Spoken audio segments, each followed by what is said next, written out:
Merci.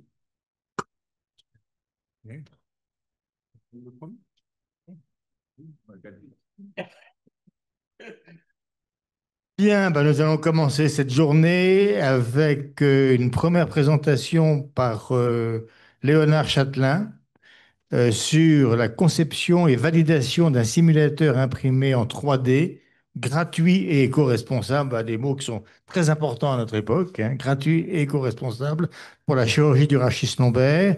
Donc, je vous rappelle que vous avez une petite quinzaine de minutes pour parler et gardez surtout beaucoup de temps pour la discussion, parce que vous allez voir, on va vous assommer de questions. Voilà. Donc, Léonard Châtelain, en route. Bonjour. Donc, merci à tous, mesdames les professeurs, messieurs les professeurs, merci beaucoup d'avoir accepté ce travail. Je suis très honoré d'être là. Donc, je suis donc chef de clinique en orthopédie à Paris, à l'hôpital européen Georges Pompidou. Et ce travail consistait en ma troisième année de thèse de sciences en pédagogie chirurgicale que j'ai réalisé durant une année de mobilité de recherche à New York, dans le laboratoire du docteur Virginie Lafage. Donc, les problématiques du rachis lombaire dégénératif sont un réel enjeu de santé publique aujourd'hui, une cause majeure de morbidité. Les solutions chirurgicales sont efficaces, mais présentent des risques qui restent importants, neurologiques, vasculaires, mécaniques. Et donc la formation des chirurgiens et surtout des plus jeunes reste cruciale. La simulation, c'est un besoin encore mal couvert aujourd'hui pour les internes, surtout dans la pratique quotidienne. On a des gardes, beaucoup de responsabilités à l'hôpital et c'est difficile de trouver du temps pour s'entraîner. Les sujets anatomiques, les cadavres restent rares, chers.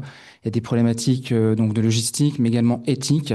Et c'est un peu la même problématique pour les modèles animaux. Les simulateurs commerciaux sont de plus en plus utilisés aujourd'hui. Ils sont incroyables de réalisme, de fidélité, mais ils restent très coûteux.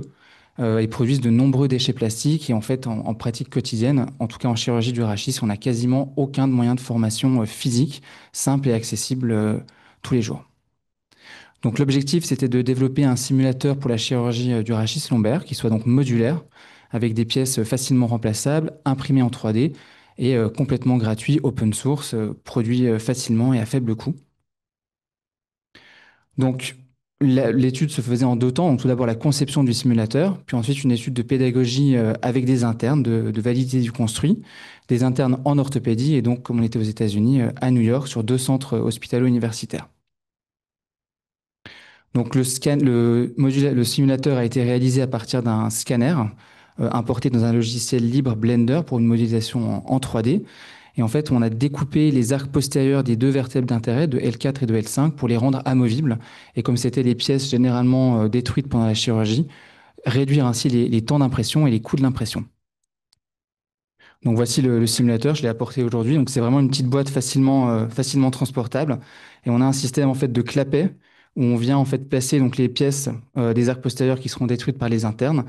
On met ensuite, si on veut, bon, c'est pas obligatoire, mais on peut mettre donc des ballons remplis d'eau, une peau de banane, on va le voir après, et ensuite on referme les clapets pour bien stabiliser ensemble et rendre tout le simulateur robuste. Donc, comme je disais, pour les choix des matériaux, encore une fois, on a cherché des choses biodégradables, éco-responsables et surtout très accessibles et peu chères. Donc, on s'est tourné vers les fruits. La peau de banane, c'est quelque chose qui a été utilisé dans de nombreuses études par les collègues anesthésistes pour reproduire le ligament jaune. Et en fait, c'est assez bluffant quand tu l'utilises, notamment en grossissement. Il se comporte vraiment en fait comme un ligament jaune. Et on a essayé d'utiliser donc des oranges sanguines pour reproduire les muscles paravertébraux et cacher en fait les repères anatomiques pour un peu perturber donc les internes. Et donc, comme je disais, donc des ballons remplis d'eau pour mimer la dure-mère et les racines, et un simple mouchoir humide déchiré en morceaux pour reproduire le disque. Une peau de tatoueur, voilà, qui coûtait quelques euros sur Amazon. L'impression 3D, donc encore une fois, c'est un outil révolutionnaire qui se démocratise de plus en plus. On a acheté une imprimante pour moins de 1000 $ au laboratoire, donc des coûts extrêmement bas. On a utilisé le plastique le plus commun qui est le PLA, qui coûtait également le moins cher. Et tous les fichiers ont été rendus disponibles open source en ligne. Donc, ici, une radiographie de TELIF. On a choisi la procédure de TELIF pour évaluer les internes parce qu'en fait, c'est une chirurgie qui est relativement donc, commune et surtout en fait qui englobe la plupart des gestes techniques qui seront demandés aux internes en chirurgie du rachis lombaire. Donc à la fois la pose de vis pédiculaire, de laminectomie, de foraminotomie, de dissectomie. Et donc c'était quelque chose qui était facile et abordable donc, pour les internes, notamment en face socle. Pour évaluer les internes durant l'étude, on a utilisé la grille validée à l'international OSAT avec 7 items, donc qui évaluent leur capacité chirurgicale, le temps opératoire, les complications qui étaient faites pendant la chirurgie, et ensuite ils avaient un questionnaire post-simulation sur leur ressenti par rapport au simulateur. Donc voilà les résultats. Le simulateur, c'était 13 pièces, un faible poids d'impression, un temps d'impression maîtrisé et surtout un coût qui était très bas, donc environ 5 dollars pour le simulateur complet. Et une session, donc 2 arcs postérieurs, coûtait environ 30 centimes, un temps d'assemblage très rapide et on pouvait faire jusqu'à 9 impressions de simulation par plateau d'impression. Donc normalement, j'ai une vidéo pour vous montrer donc le résultat. Donc là, on voit les oranges qui masquent en fait les repères. Donc il y avait tout un premier temps d'abord qu'on a trouvé plus intéressant que de simplement mettre une mousse ou alors du silicone. Ça faisait beaucoup plus organique pour les internes. On voit donc les deux arcs postérieurs que l'interne devra réséquer, le ligament jaune au milieu. Donc le premier temps de laminectomie, à la fois à la pince gouge, puis à la Kerrison. La, la- la consistance de l'os était assez réaliste, comme un os de sujet jeune. La peau de banane dessous était découpée pour vraiment, encore une fois, mimer le ligament jaune avec l'insertion au niveau de la lame supérieure. Et on voit la dure mère apparaître sous le ligament jaune. Encore une fois, la banane, alors ça dépendait la qualité de peau de banane, mais c'était extrêmement réaliste. L'arthrectomie, donc pour la foraminotomie. Et ensuite, donc la dure mère avec la racine passante, l'incision de l'annulus. Et enfin, donc la dissectomie à la pince à disque avec le mouchoir mouillé voilà, qui reproduisait bien donc le morceau de disque à retirer. Donc on a réussi à inclure 21 internes 8 premières années. Le score OSATS moyen était de 24 sur 35, un temps opératoire d'environ une vingtaine de minutes. On a eu des complications, donc on était content de les avoir. Ça veut dire que le simulateur fonctionnait pour reproduire des conditions opératoires réalistes avec des brèches pédiculaires et une brèche durale. Pour la validité de construit, donc, on a vu que les internes plus anciens étaient plus rapides de manière significative. Il y avait une corrélation donc positive entre le mois de chirurgie, le nombre de mois passés en chirurgie du rachis et le score OSATS. Cependant, pas de différence entre le score OSATS selon l'année et pas de corrélation entre le score OSATS et le temps opératoire. Globalement, les internes étaient très satisfaits du simulateur avec des très bonnes notes donc pour la valeur pédagogique, la satisfaction et la réutilisation, et la volonté de réutiliser le modèle par la suite. Il n'y avait pas vraiment de différence au niveau de la satisfaction en fonction de l'année de l'internat. Et il y avait une légère tendance favorable aux novices pour une amélioration des connaissances et la valeur pédagogique du modèle. Donc encore une fois, une impression 3D extrêmement peu chère, accessible quasiment dans tous les laboratoires, tous les centres hospitaliers. Des simulations qui coûtent voilà, 30 centimes par simulation. Et encore une fois, dans une optique donc, d'éco-responsabilité avec moins de plastique jeté, parce qu'à l'époque, généralement, on jetait tout le simulateur à la fin de la simulation. C'est encore le cas pour les simulateurs commerciaux et des composants extrêmement accessibles. Donc, comme on l'a dit, les internes seniors étaient plus rapides. Donc, le simulateur a permis de discriminer le niveau de compétences techniques des internes. Et encore une fois, donc c'était un modèle bien accueilli durant les nombreuses sessions de simulation qu'on a fait sur les deux centres et qui montre que, encore une fois, comme c'est bien montré dans la littérature, la simplicité d'un modèle ne veut pas dire qu'il y a une faible valeur éducative. C'est un modèle qui est relativement novateur dans la littérature. Il y a une équipe en Turquie qui avait déjà proposé un modèle un peu modulaire comme ça avec des arcs postérieurs. Par contre, l'utilisation des fruits, à notre connaissance, en tout cas en chirurgie du rachis, c'était un peu une des premières. Beaucoup de modèles n'utilisaient pas de ballons, plutôt des dures mères en caoutchouc, etc. Nous, on a vraiment trouvé qu'il y avait une plus-value parce qu'encore une fois, ça permettait de faire des brèches durales. Et on pourrait même imaginer donc une utilisation comme dans les simulateurs commerciaux avec des perfusions pour avoir vraiment un circuit de LCR et s'entraîner à la suture des brèches. Donc les limites, c'était une cohorte qui était petite, mais avec un nombre d'internes qui était relativement correct par rapport aux autres études. Un seul évaluateur, donc moi-même, hein, pas d'enregistrement vidéo.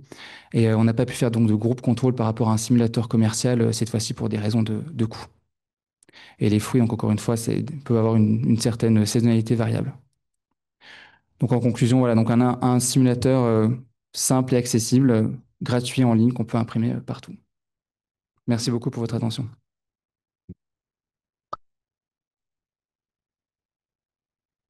Merci beaucoup. C'est très original et intéressant. Je trouve que moi, c'est la première fois qu'on me présente une peau de banane et un segment d'orange pour apprendre la chirurgie.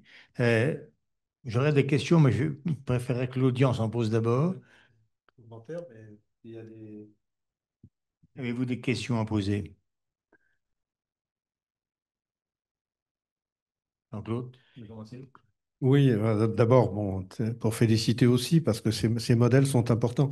Ce que j'essaye véritablement de comprendre, je veux dire, c'est une solution, j'allais dire, basic skills, si on veut voilà, parce que je veux dire, voilà, il y a le problème, effectivement, un des problèmes majeurs, en dehors de la voie d'abord et des gestes élémentaires, c'est effectivement la spatialisation, je veux dire, du matériel d'ostéosynthèse, etc., qui sont des éléments importants, je veux dire, qui sont... Donc, c'est bien ça l'objectif, parce que quand j'ai vu la première photo, où j'ai vu les vis en place, après, je ne sais pas si c'est une laminectomie ou quelle intervention, je pensais que le simulateur permettait d'aller un petit peu plus loin. Alors d'abord, est-ce que c'est prévu? Parce que j'ai l'impression que c'est possible avec ce système-là. Voilà, c'est la question, puisque c'est un peu, on a le même problème.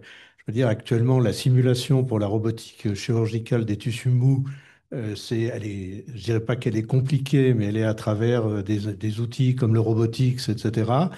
Et je pense que en France, on développe à Strasbourg quelque chose sur un PC, et je veux dire, arriver véritablement à autonomiser complètement, je veux dire, cette simulation pour qu'on travaille soi-même, je veux dire, quand on le souhaite, sur quelque chose de tout à fait autonome et quelque chose enfin, c'est la voie la plus importante pour arriver à généraliser, à démocratiser et surtout à rendre très efficient la simulation. Alors, merci pour votre question. Donc, oui, les internes mettaient des vis. J'ai juste pas mis dans les vidéos, mais on peut mettre des vis. Les pédicules, en fait, étaient rendus creux pour, encore une fois, ne pas endommager le modèle à chaque fois. Et on pouvait également insérer une cage. Donc, c'était vraiment un modèle qui était complet pour la procédure de TELIF, mais qu'on pourrait aussi utiliser pour de l'endoscopie, pour des cures de hernie discale, en mini-invasif. Enfin, il est polyvalent, quoi. J'ai pas pu tout montrer dans la présentation, mais non, non, c'était le but. Vous avez dit que vous n'aviez pas pu faire d'études comparatives avec des modèles plus coûteux, moins écologiques et plus complexes. Ça serait quand même important à un moment C'est de très intéressant, ouais. situer Ouais, votre outil par rapport à ce qui existe autrement et savoir s'il est suffisant ou bien complètement. si c'est simplement, comme l'évoquait Jean-Claude, le début avant de passer à autre chose. Qu'est-ce que vous en pensez? Alors, vraiment, encore une fois, le placement de produit de ce simulateur, c'est vraiment un intermédiaire entre juste des cours théoriques ou des simulateurs en réalité virtuelle, si on veut avoir une première approche haptique, physique sur un modèle, et ensuite pour pouvoir mieux bénéficier soit d'une dissection sur cadavre ou d'un vrai atelier avec des simulateurs commerciaux. Mais c'est vrai que les simulateurs, généralement, le coût d'un simulateur, c'est entre 2 000 et 3 000 euros. Donc pour avoir 20 internes, enfin, c'était voilà, c'était un budget conséquent, mais en effet, c'est une étude qui serait très intéressante à faire. Et est-ce que ça peut être une étape où, en fonction du nombre de points qu'a acquis le candidat, on peut lui donner ou ne pas lui donner accès à un modèle plus cher, par exemple? Est-ce C'est qu'on peut l'imaginer comme ça? Ouais. complètement, ouais, Ouais. dans une optique de coût. D'autres questions? Laurent?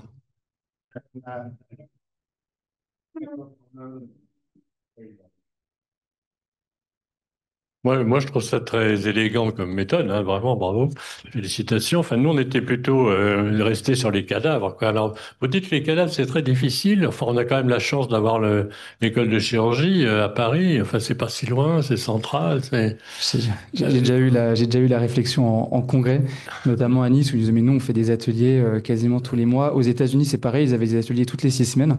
Moi, j'étais un peu envieux parce qu'en tout cas, dans mon internat parisien, je sais que c'était difficile. Donc, on avait accès à l'école de chirurgie, mais ça dépendait vraiment des centres hospitaliers. Et c'était très difficile de pouvoir dégager du temps, on va dire, bien réveillé, conscient, pas en repos de garde pour pouvoir y aller. Mais évidemment, hein, ça enlève rien du tout. Enfin, ça enlève rien à la des cadavres. Enfin, l'Académie vient de travailler beaucoup sur les écoles de chirurgie et c'est sûr que l'accès aux pièces anatomiques et aux cadavres est quelque chose de complexe, de coûteux et que donc un intermédiaire comme celui-là est sûrement important. Vous avez une question? Oui, déjà, je voulais vous remercier parce que c'est très, très intéressant. Merci. Et moi, en tant qu'anatomiste, bien évidemment, je défends aussi les dissections sur cadavres et je pense que c'est une étape, celle que vous avez montrée, c'est une étape qui est très importante pour le début et pour faire acquérir des gestes aux internes. Après, nous, on a vu qu'entre les modèles pour le moment, du moins les modèles de simulateurs, des fois, ils ont des limites. Et donc, la chose qui serait peut-être intéressante, c'est de continuer votre travail et de faire une corrélation parce que tous les internes, ils sont très satisfaits de ce modèle virtuel, de ce modèle de simulateur, faire trouver une cohorte qui puisse essayer sur cadavre et pouvoir faire une corrélation de satisfaction à ce moment-là pour voir les différences. Parce que même si elle est biodégradable, la peau d'orange sanguine, ça n'a pas du tout la même structure que nos muscles. Et quand on fait une dissection, c'est complètement différent, mais c'est très, très intéressant. Encore une fois, complètement d'accord. Et vraiment, c'est vraiment un intermédiaire qui prépare en fait l'interne, qui profite complètement de sa dissection sur cadavre et pas qu'il arrive perdu, ne sachant pas quoi faire, quoi. Mais complètement, hein, le cadavre reste le gold standard. J'ai bien vu que c'était des oranges sanguines, mais ça me fait penser qu'il n'y a pas le sang quand même dans le simulateur. Ouais. Il n'y a pas le sang. Et le sang, c'est quelque chose de très très important, hein. Quand on fait ces premières opérations de ce type-là, ça peut saigner, on ne sait pas où. Enfin voilà, et c'est très très très perturbant. Enfin, moi je trouve que c'est peut-être l'élément le plus important, quoi. Alors, bon, je sais pas, qu'en pensent en fait ceux qui subissent cet enseignement, je veux dire, qui le pratiquent, quoi. À la fin, est-ce que vous leur demandez ce qu'ils en ont pensé, qu'est-ce qui manque, enfin, je ne sais pas quelle est leur satisfaction là-dessus. Alors, justement, donc c'était le questionnaire de satisfaction que je montrais qu'ils ont eu.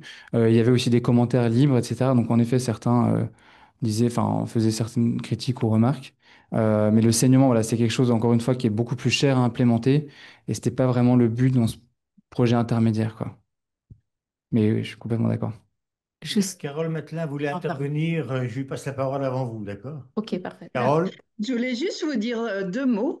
Bravo, j'ai trouvé que vous étiez extrêmement pédagogique. C'est extrêmement agréable de vous suivre, hein. Et puis bravo aussi pour l'originalité. C'est pas tous les jours où on travaille sur des bananes et sur des modèles écologiques. Merci à vous. Merci beaucoup. Merci, Carole. Et juste pour répondre au sang, on a maintenant des modèles cadavériques qui peuvent être reperfusés. C'est bien évidemment très particulier, très cher et très cher dans le sens que on n'a pas la possibilité de faire plusieurs modèles en même temps, sauf à avoir une plateforme très très très importante.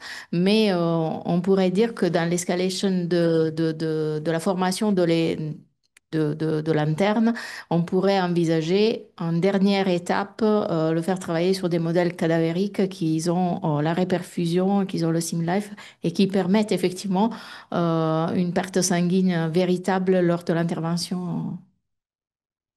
Et les modèles commerciaux incluent le saignement. Peut-être une dernière question. Merci, hein, c'était très, très intéressant.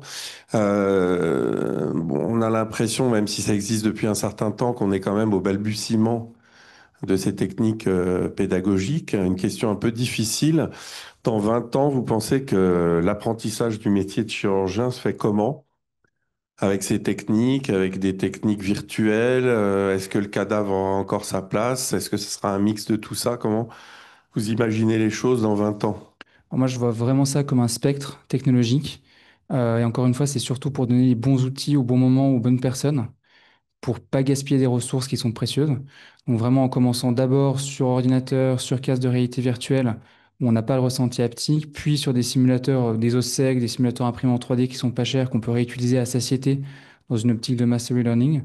Et ensuite sur les simulateurs beaucoup plus chers, donc commerciaux, et enfin le cadavre. Moi, je le vois vraiment comme une... Mais à mon avis, le cadavre, encore une fois, restera toujours le gold standard parce que c'est vraiment sur quoi on travaille au final, quoi. Mais toutes ces techniques sont vraiment complémentaires et c'est ça le travail aujourd'hui à réaliser. Je voudrais terminer pour. Je crois qu'il faut qu'on fasse le pont entre nous, ce qui peut être important. Et je pense à Frédéric Liechtenstein qui est là, qui va parler après, dont on suit les travaux. Je pense que cette phase de fondamental ou basic skill Je veux dire, elle peut être un complément simple avec les techniques que tu as, je veux dire, d'échographie, de vision spatiale en 3D qui sont faites, qui pourraient faire évoluer véritablement ce modèle en un modèle, je veux dire, déjà opérationnel pour des interventions chirurgicales. Et alors à New York, ce qu'on faisait aussi, c'était qu'en fait, le gros du travail de la thèse de science, c'était de développer un modèle en réalité virtuelle, gratuit et open source. Et en fait, ceci servait donc de validation à la réalité virtuelle. Donc, il faisait d'abord la TELIF en VR, et ensuite, tu le faisais. Donc, voilà. Donc, encore une fois, une complémentarité des deux méthodes. Merci beaucoup. Merci beaucoup.